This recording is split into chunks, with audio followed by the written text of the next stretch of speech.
Добре дошли в моя личен All Inclusive Resort. Пакетът за днес включва безкрайно зареждане на миялната, ровене за изгубени чорапи в пералнята и фитнес програма тип оправяне на легла. Ако се чудите каква е тайната на моята прическа, казва се нямах време за огледалото.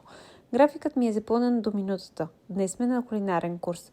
Готвенето с деца е 10% следване на рецептата и 90% чистене на пода и пазене на яйцата да не се превърнат в декорация за стените. Но пък помощникът е най-усмихнатия на света. В това време малкият разбойник държи да е част от всяко действие.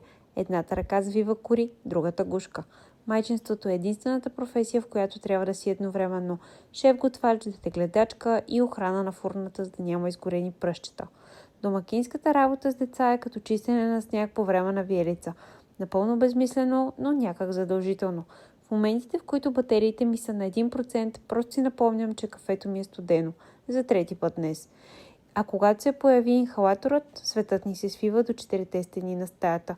Тук вече влизаме в истински режим оцеляване. Хаосът е пълен, прането е планина, а аз се чудя кога точно мина деня. Но после излизахме навън, поемаме глътка въздух и всичко се нарежда. Дните са дълги, но годините са кратки. Уморена съм, да, но в тези малки стъпки по асфалта и тези усмивки е смисълът на всичко. Продължаваме напред, нали?